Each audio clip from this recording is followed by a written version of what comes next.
Aquí en esta iglesia no creemos esto. Hay iglesias evangélicas que sí, Hay iglesias evangélicas que creen que los cristianos pueden estar endemoniados. Nosotros no compartimos esa enseñanza. Nosotros creemos que o estás o no estás en Cristo. No, yo tengo el Señor, pero bueno, puedo tener 2 o 3 demonios por ahí escondidos. No, aquí no creemos en esas vainas. Aquí creemos que la obra del Señor es completa, total y absoluta. Ay, es que yo tengo depresiones. ¿Y eso qué significa? Todo el deprimido tiene demonios. No mezclemos una cosa con otra. Cuando el demonio, cuando espíritus malos atormentan a una persona es porque esa persona no tiene la protección del Señor. Porque si la tuviera, el diablo ni le toca. Un momentito. El diablo ni le toca. Entonces nosotros creemos que somos el templo del Espíritu Santo de Dios. Que el Señor mora en nosotros y que el ángel del Señor acampa alrededor de los que le temen y los defiende. Ahora bien, eso no significa de que cuando yo me convierto el Señor anula mi voluntad. A mí no me ha anulado a nadie. Mi voluntad sigue estando ahí. Que yo la haya sometido al Señor, eso es otra cosa. Eso es otra cosa. Que yo no quiera pecar es otra cosa. Pero que yo puedo pecar cuando quiera, no te quepa la menor duda. Lo que pasa es que no quiero. Pero el Señor no, la conversión no es anular la voluntad y robotizarte. Ah, ya no puedes pecar. Como eres cristiano, ¿cómo? Que no puedo pecar. ¿Y a ti quién te ha dicho que yo no puedo pecar? Una cosa es que no pueda pecar y otra cosa es que no quiera. Es muy diferente. Entonces, el creyente no tiene que tener el temor de decir, ay, es que el diablo nos puede tentar. Claro, también tentó a Cristo. Decía Pablo, orad porque no ignoramos sus maquinaciones. El diablo puede ponernos impedimento, puede hacer... Pero no te olvides que todo lo que el diablo hace, primero le tiene que pedir permiso al Señor. Si el Señor se lo da, Él puede venir a mí a tentarme. Él puede venir a mí a complicarme un poco la existencia. Y por eso tenemos que orar al Señor. Pero un cristiano no tiene la mitad de Cristo y la mitad del enemigo. No, somos libres totalmente. Ninguna condenación hay para los que están en Cristo. Si estamos en el Señor... No queda ninguna, vamos a ver, pueden haber a veces actitudes, pueden haber a veces cosas que tú no hayas terminado de entregarle al Señor. Puede haber áreas de tu vida en las que tú no has crecido, tú no has madurado como persona, pero eso no significa de que tú estés endemoniado.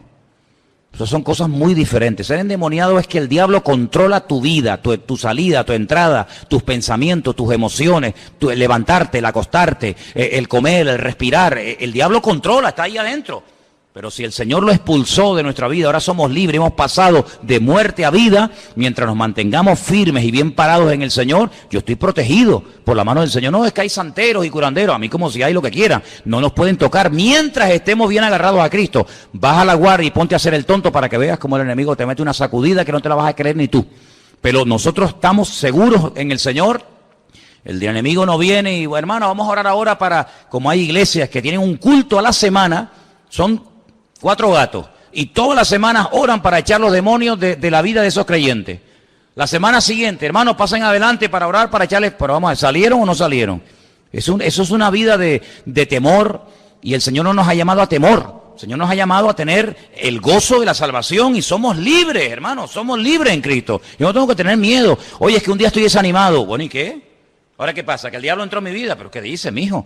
Cristo dijo un día, hoy mi alma está triste, yo estoy triste hoy. Y lo dijo el Señor. Ah, entonces, no. Oye, hay circunstancias, chicos, hay momentos. Tú te vas a enterrar a un padre, a una madre, a una hija, a un amigo, al cementerio, y no te pones allí a remolinear. Hay un dolor en tu corazón, no somos de mármol, no somos de piedra, pero eso no significa de que el diablo ya se apoderó de mi vida, en absoluto, en absoluto. Hay creyentes que no tienen claro el poder y la autoridad que tenemos en el Señor. El maligno ni nos puede tocar, ni acercarse a nosotros. Ahora, cuando a veces somos tentados, dice la Biblia, no es que Dios te manda tentaciones, sino que tú estás creando un ambiente, porque tú tienes, bueno, tú y todos tenemos debilidades, o tú no tienes ninguna. Tú sabrás cuáles son las tuyas. Si tú esas debilidades que tú tenías y que todavía tienes, porque somos de carne, ¿verdad? Si tú las alimentas, si tú no huyes del pecado, si tú estás jugando con fuego, pues amigo, después no digas, no es que el diablo, es que tú le das lugar al enemigo, estás jugueteando, estás tonteando, estás acariciando al pecado. Tú estás creando un ambiente propicio a que caigas. Si tú sabes que tienes problemas con la droga, ¿para qué te metes en ambientes donde está todo el mundo fumando droga? Puede ser que tú seas tentado allí. Bueno, pues evita ese ambiente y vete a un ambiente diferente.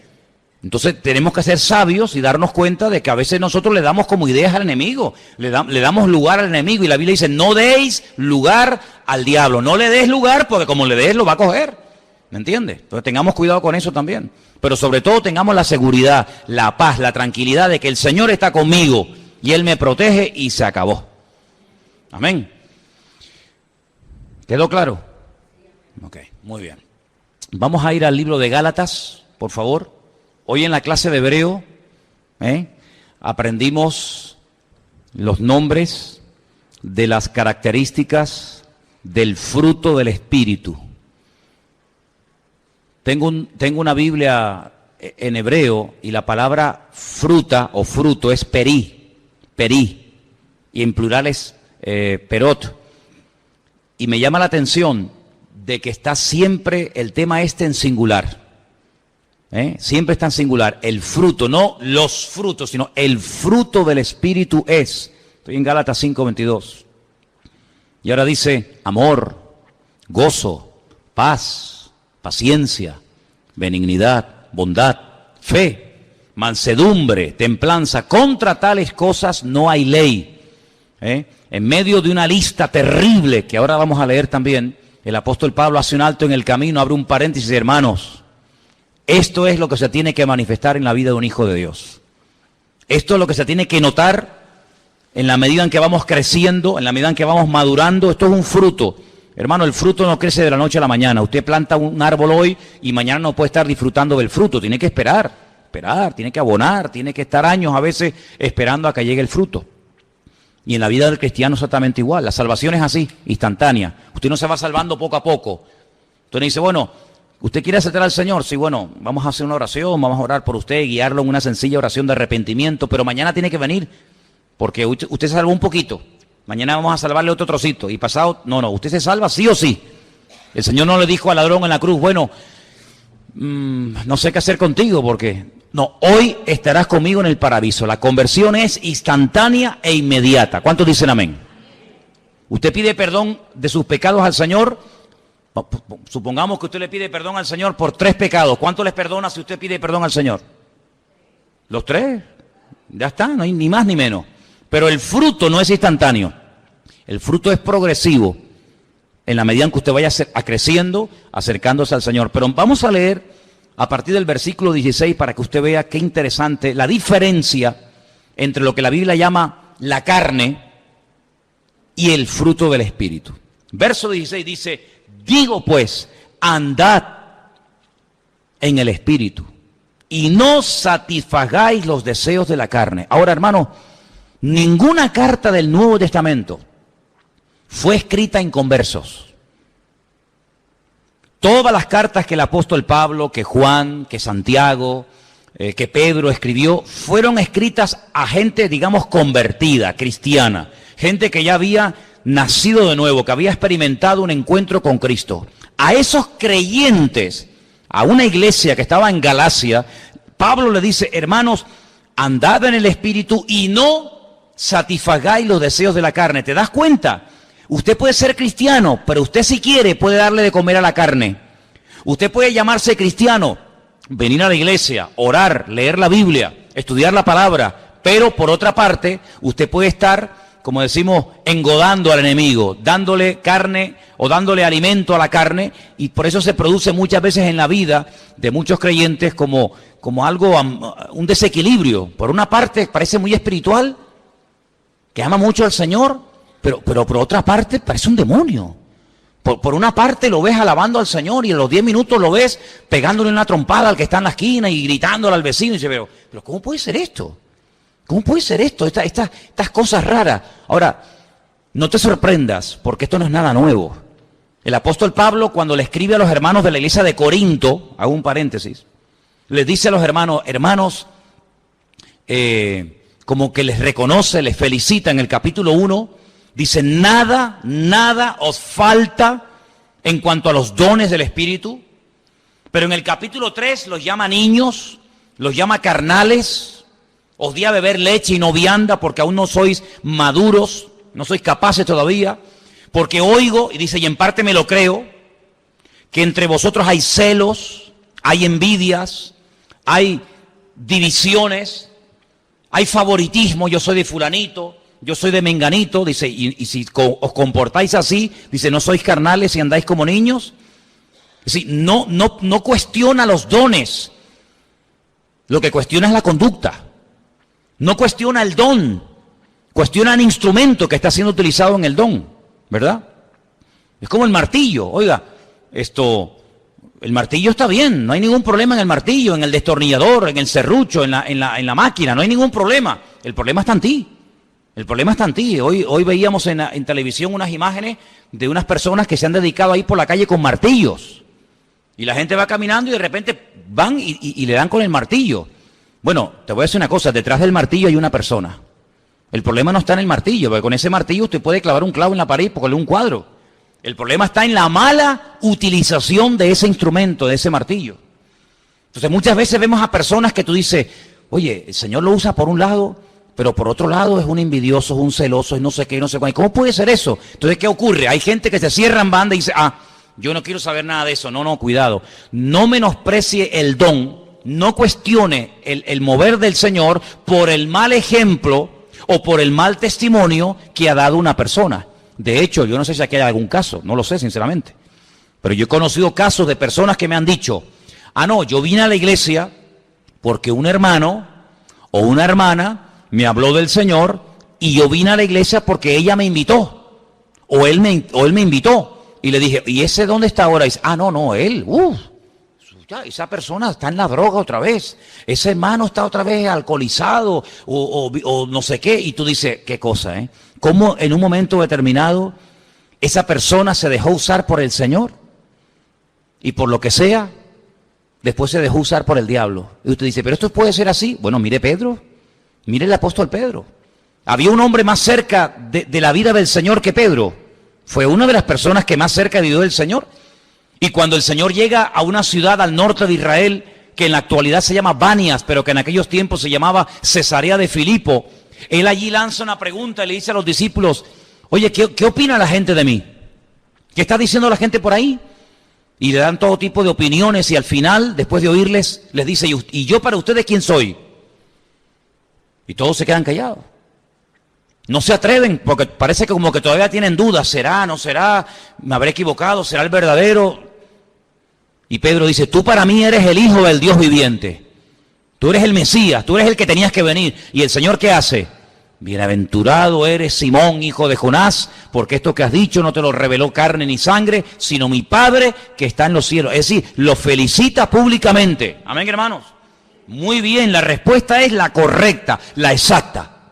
Van caminando y de repente dice el Señor, muchachos, vamos a Jerusalén. Pero Señor, otra vez a Jerusalén. Pues si te querían matar el otro día, pero es que el Hijo del Hombre tiene que ir a Jerusalén, tiene que ser crucificado, tiene que ser muerto, rechazado por los gentiles, rechazado por los judíos. No sé, y Pedro dice, de ninguna manera, no voy a permitir que eso te acontezca. ¿Cómo que tú vas a ir y que te maten? ¿Y qué dijo el Señor? Al mismo Pedro, que había felicitado, Satanás, apártate de mí.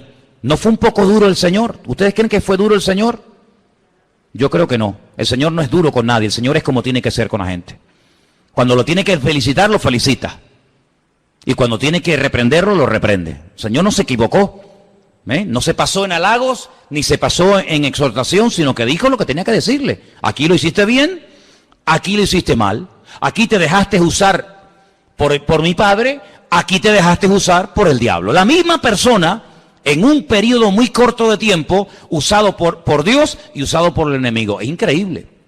Entonces te das cuenta como una persona es vulnerable a ser usada o por Dios o por el enemigo según a quien se abra y según cómo hable y según cómo reaccione, ¿verdad?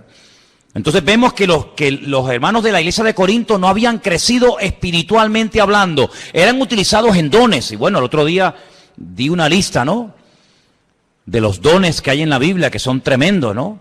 Y Pablo dice, nada os falta ningún don. Es que todos los dones están ahí en esa iglesia, todos. Yo no he conocido una iglesia que tenga todos los dones del Espíritu Santo dentro de la iglesia, pero los corintios sí. Sin embargo, Pablo después los llama, como he dicho, carnales, niños en Cristo. A uno tiene que decir, a ese cójanlo y expúlsenlo de la iglesia, ¿sabes el caso, no? Pues estaba acostando con su madrastra. Dice, eso ni los del mundo viven así. Fue una cosa tremenda. Se emborrachaban en los cultos. Es algo increíble, increíble, ¿no? Entonces ahora vemos que Pablo le está escribiendo a una iglesia en la zona de Galacia y le dice, hermano, no estén alimentando la carne, sino anden en el espíritu. Es decir, usted tiene que tomar una decisión personal. Esto es una cosa personal. Tú puedes escuchar muchos mensajes, puedes escuchar mucha enseñanza, pero si tú en lo más profundo de tu corazón no quieres poner esto en práctica, por más que lo oigas, por más que te lo prediquen, te va a entrar por aquí y te va a salir por allá. Usted tiene que tomar una determinación. ¿Yo a quién quiero agradar? ¿A la carne o al Señor? ¿Para quién quiero vivir? ¿Para mí o para Él? Usted tiene que tomar esa decisión. Y tarde o temprano el Señor te va a confrontar. Y esta tarde puede ser que te esté hablando. Versículo 17 dice, porque el deseo de la carne es contra el espíritu. Siempre, hermano, siempre. Siempre. Y el del espíritu es contra la carne, y estos se oponen entre sí para que no hagáis lo que queréis. Pablo es un hombre que utiliza lo que se llaman en la Biblia analogías, es decir, ejemplos de cosas o de personas que por lo que hicieron o por lo que dijeron sirven como ejemplo de lo que él está enseñando. Y él a veces habla, por ejemplo, de la lucha entre la carne y el espíritu y pone el ejemplo de aquellos hermanos gemelos, ¿os acordáis? Hijos del mismo padre, hijos de la misma madre, pero que eran totalmente diferentes el uno del otro. ¿Y a quién me refiero? A Jacob y a Esaú. Mira, eran diferentes por fuera y eran diferentes por dentro. Por fuera dice que uno era rubio, peludo, el otro era lampiño, uno era un hombre cazador, un hombre que estaba todo el día matando animales con una agilidad, el otro era tranquilo, no se movía. Pero espiritualmente también eran diferentes. Uno no le daba ninguna importancia a las cosas del Señor. El otro, para él, era lo más importante las cosas del Señor. Tuvo que aprender a hacer las cosas bien, porque no todo vale, ¿verdad? Y eso es lo que dice el apóstol Pablo. Y también compara a veces a Ismael, que era el hijo de Agar, la egipcia, la esclava, y compara a Isaac, que era el hijo de la promesa, el hijo de Sara, y dice que se peleaban. Ismael se reía, se mofaba de Isaac, hasta que un día el Señor tiene que decir, esto no puede seguir así, esto no pueden convivir, es imposible que se lleven bien, es imposible, porque uno va por una línea, otro va por otra línea, y lo mejor es que se separen, que se vaya cada uno por su camino. Y así, dice la Biblia, que así fue. Ismael fue expulsado de la casa junto con su madre Agar, y de ahí vienen muchas naciones árabes hasta el día de hoy. El Señor le puso como un sello, Ismael, hombre fiero, hombre indomable, todos contra él y él contra todos. Así son hasta hoy en día los árabes.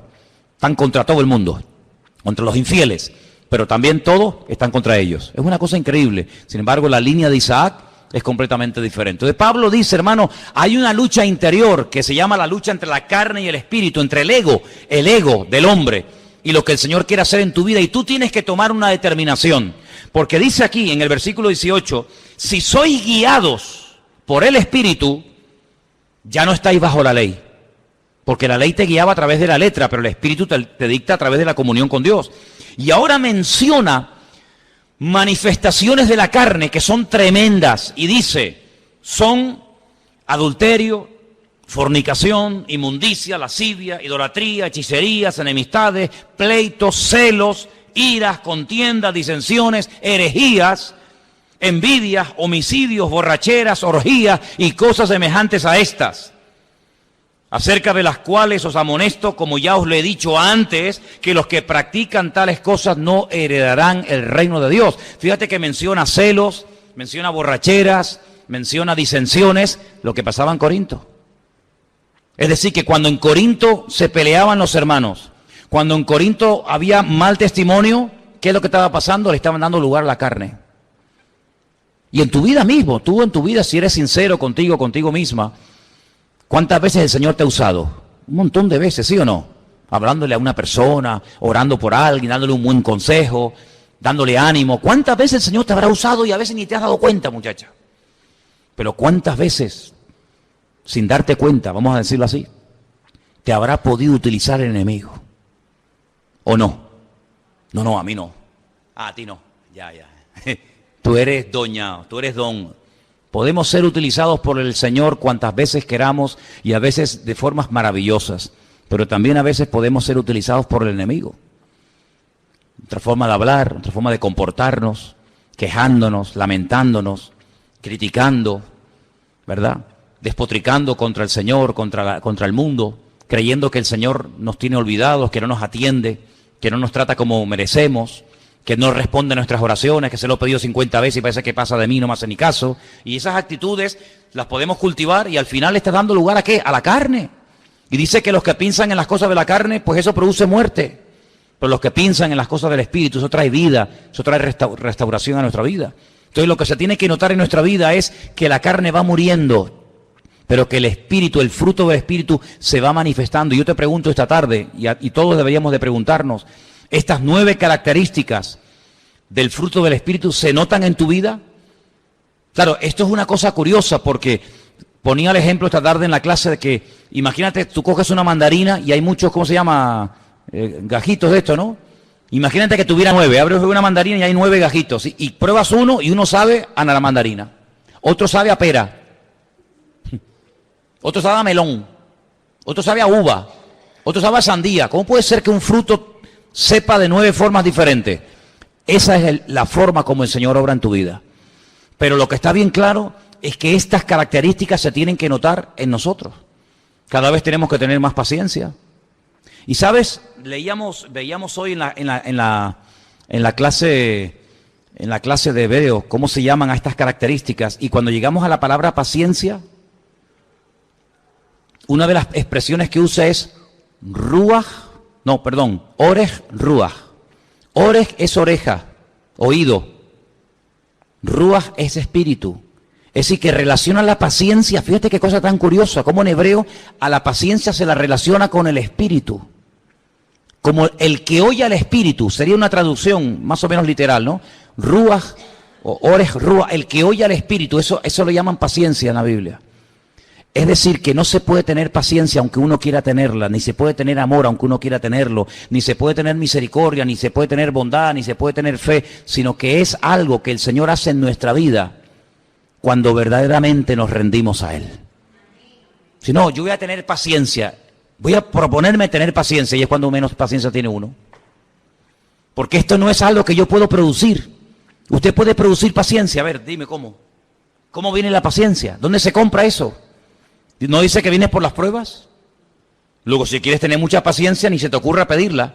Porque como se te ocurra pedir paciencia, te van a venir un montón de pruebas encima para ver si verdaderamente tienes paciencia.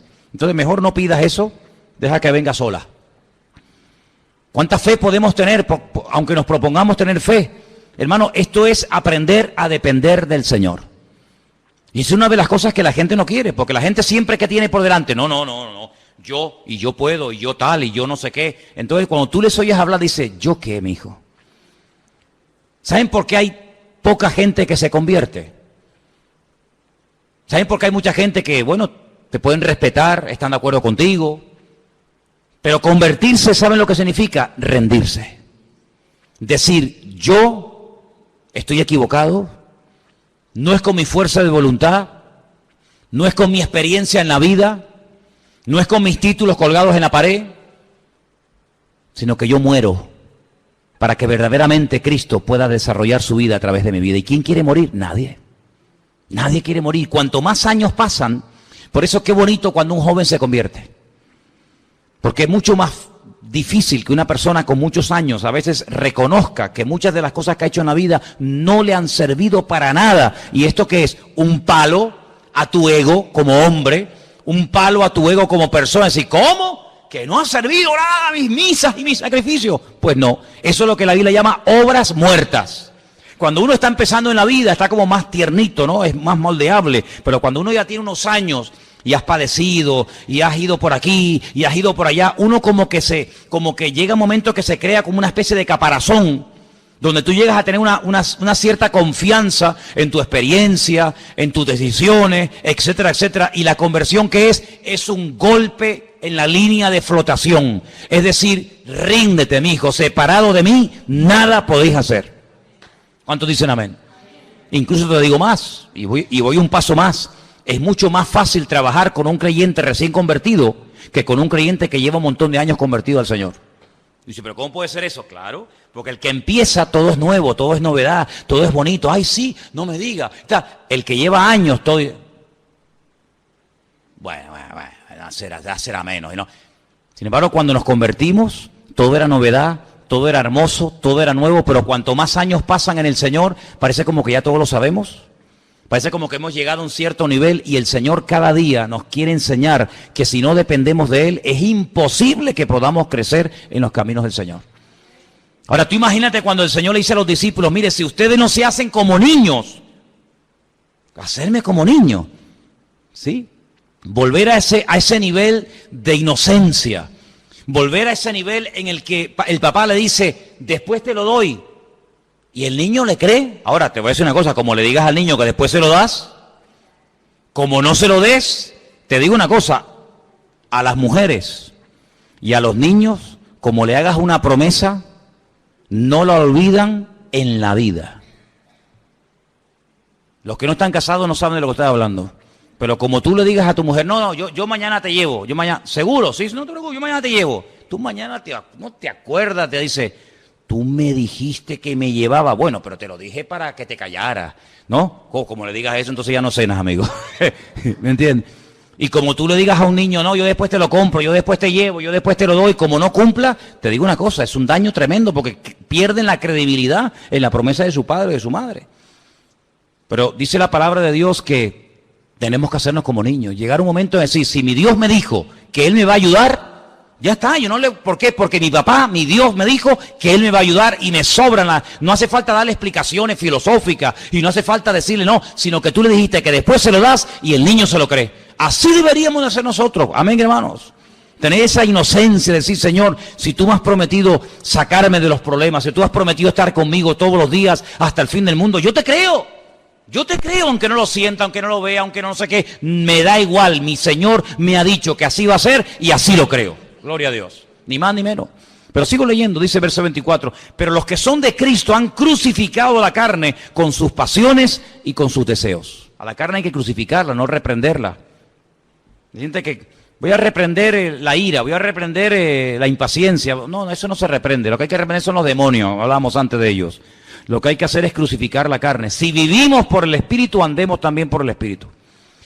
No nos hagamos vanagloriosos, dice la Biblia, irritándonos unos a otros, envidiándonos unos a otros. Ahora mire qué texto tan interesante, siempre me ha llamado la atención este texto. Hermanos, le habla a creyentes, hermanos, si alguno fuere sorprendido en alguna falta, vosotros que sois espirituales, restauradle con espíritu de mansedumbre, considerándote a ti mismo, no sea que tú también seas tentado. ¿Esto qué significa?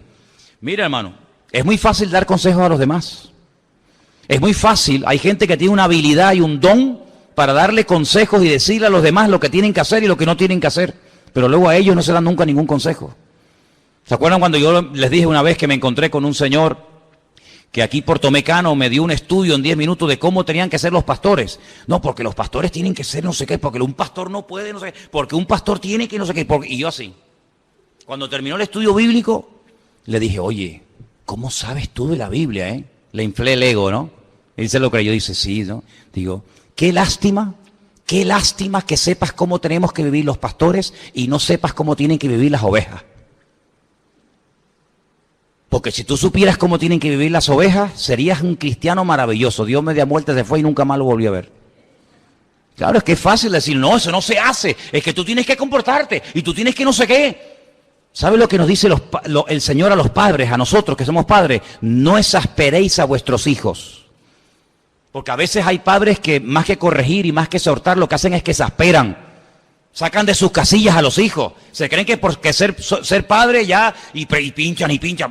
Oye, no te pases, que ser padre y ser madre no significa que puedes estar ahí pinchando y pinchando, que también el otro en un momento determinado puede saltar. No, es que los hijos tienen que obedecer, sí, pero los padres no tienen que exasperar a los hijos. Es que la mujer tiene que someterse al marido y el marido tiene que amar y respetar a la mujer. Es que siempre tenemos el texto para el otro, pero para uno a veces como que no lo encontramos. Y en la Biblia hay versículos más para nosotros que para los demás. ¿Cuántos dicen amén? Es más, tú sabes que la Biblia dice que todo lo que el prójimo tenga delante del Señor es como una pajita, pero todo lo que uno tenga tiene que ser considerado como una viga. Así que antes de sacar la pajita del ojo ajeno, saquemos la viga en nuestro propio ojo. Eso es lo que dice el Señor, ¿verdad?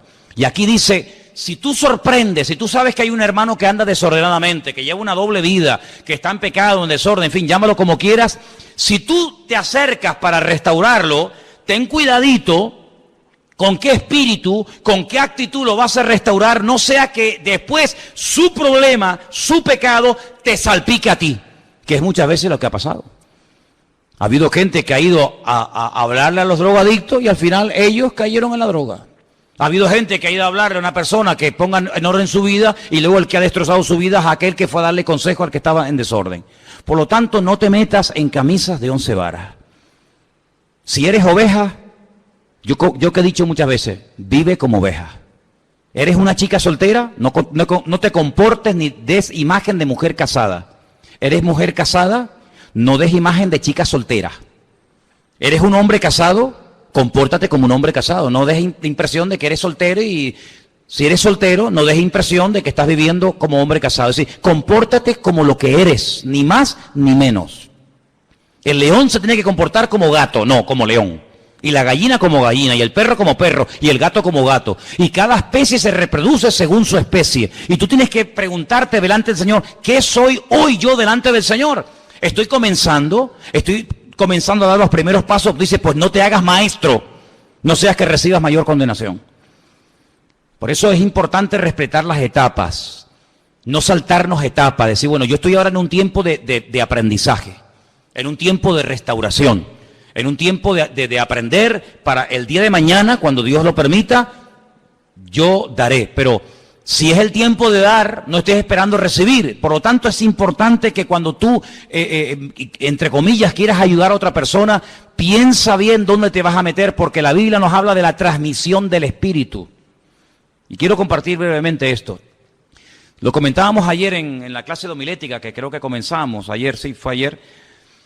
Dice que Jetro, que era el suegro de Moisés, cuando llegó al campamento y vio a Moisés tan ocupado y tan atareado atendiendo a gente todo el día, porque claro, Moisés tenía casi 2 millones de personas en el desierto. Y él se levantaba bien temprano en la mañana, atendía a los viudos, a los huérfanos, al extranjero, a este que le habían robado la oveja, al otro que no sabía dónde tenía que poner la carpa, al otro que no sé. Cuando llegaba al final del día, sí, había atendido a la gente, pero imposible que un hombre pueda atender a semejante multitud. Jetro lo estuvo observando y le dijo, mira Moisés, ven para acá. Tú tienes que delegar, tú tienes que nombrar ayudantes, colaboradores, que te ayuden a llevar esta carga tan grande que Dios ha puesto sobre tus hombros. Porque por mucha gente que tú atiendas, queda más por no atender que atendido. Y dice la Biblia que la propuesta, claro, Moisés podía haber dicho, cuidadito que estás hablando con Moisés.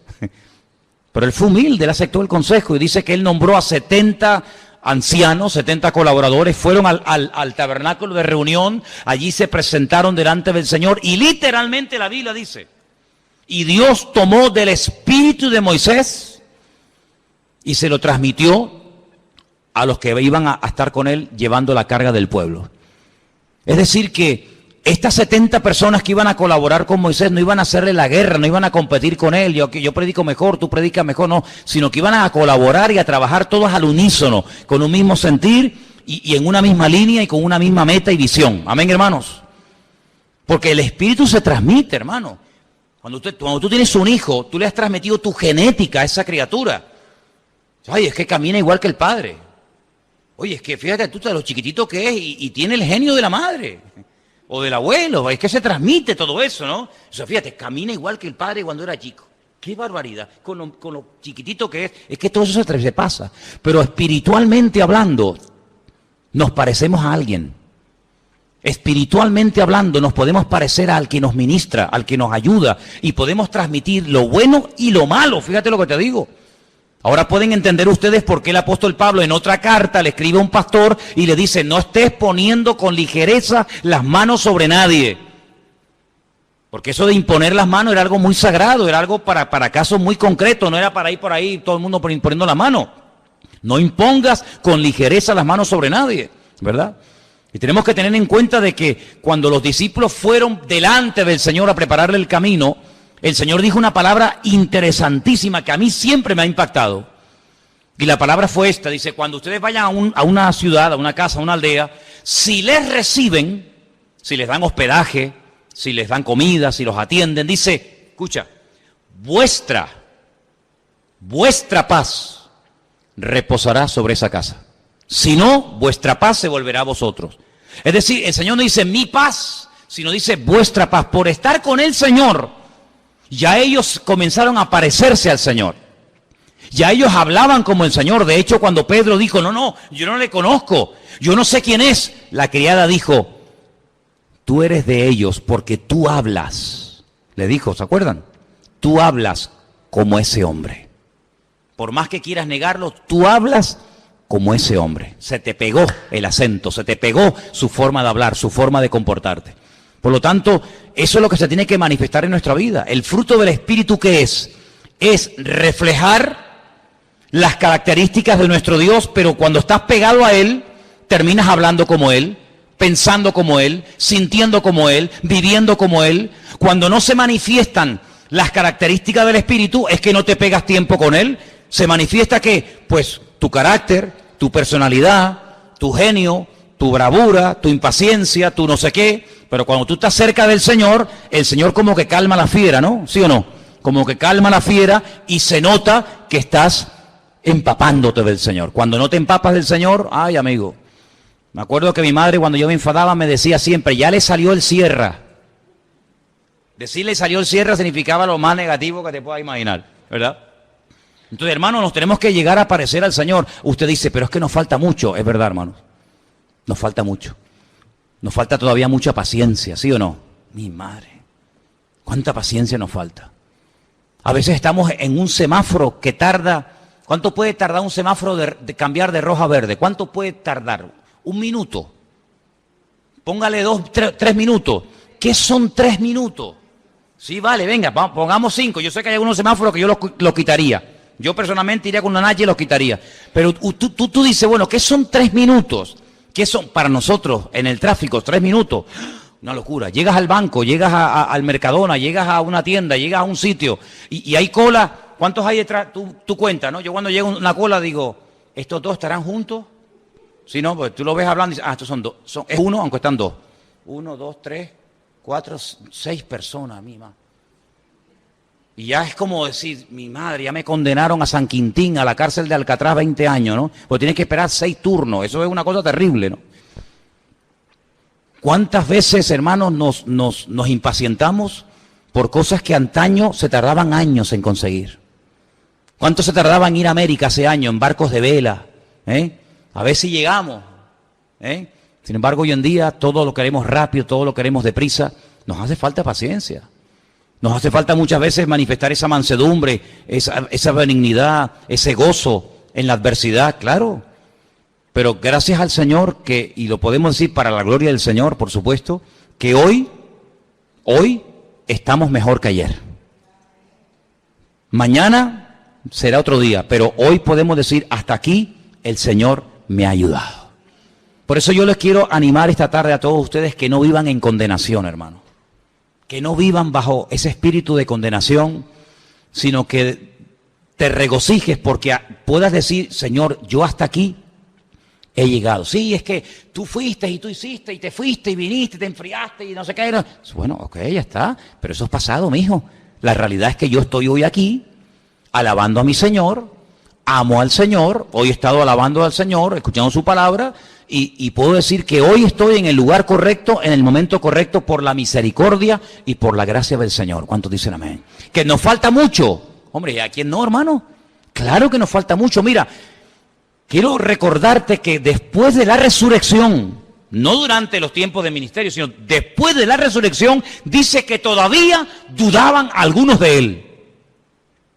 Pero bueno, ¿pero qué más queréis ver, hijos? Me habéis visto sanar enfermos, me habéis visto multiplicar panes y peces, me habéis visto echar fuera demonios, me habéis visto hacer maravillas, me habéis visto clavado en una cruz, me habéis visto dentro de una cueva, en un sepulcro, me habéis visto resucitado y aún dudan. ¿Cómo se puede todavía dudar? Bueno, hermanos, porque somos de carne y somos todavía polvo y ceniza, como decía el patriarca Abraham. Pero podemos decir para la gloria del Señor que hoy hasta aquí nos ha ayudado el Señor. Y hoy podemos todos declarar que Él es nuestro Dios. ¿Cuántos dicen amén? Y hoy podemos declarar que creo firmemente en su palabra. ¿Cuántos dicen amén? Sí, pero es que hace 3 meses atrás te enfriaste, hace 4 meses te pecaste.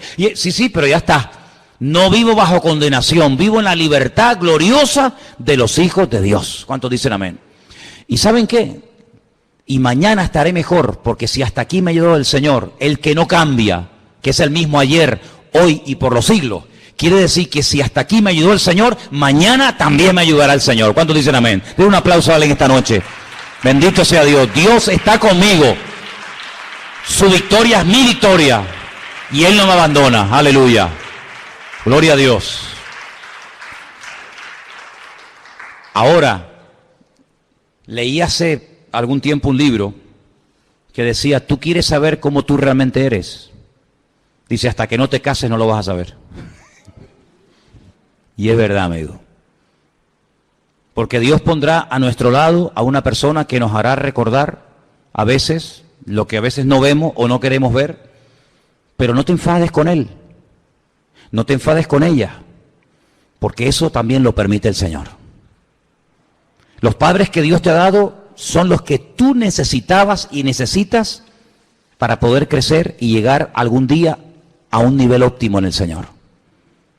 Sin ese padre, sin esa madre, sin esas circunstancias que tú a veces no entiendes o te rebelas o no quieres aceptar, tú no hubieras llegado hasta aquí, hasta el día de hoy. Sin aquel divorcio, sin aquella separación, sin aquel enfado, sin aquel rechazo, tú no hubieras llegado hasta el día de hoy. Es decir, todo el Señor lo ha organizado de tal manera que aquí es donde nos encontramos todos. Y si miramos atrás, dice, uy, fíjate, yo vine, mi trasfondo es este, el otro vino de no sé qué sitio, el otro vino, pero todos nos encontramos al pie de la cruz. Y en el pie de la cruz todos somos iguales. Uno puede tener 60, otro puede tener 70, uno 14, uno 18, no importa, da igual. Uno puede ser de Ucrania, otro puede ser de Alemania, otro puede ser de Venezuela, de Colombia, me da igual. La cuestión es que en Cristo nos encontramos todos en el mismo punto de partida y todos decimos exactamente lo mismo. Sin ti estoy perdido, Señor.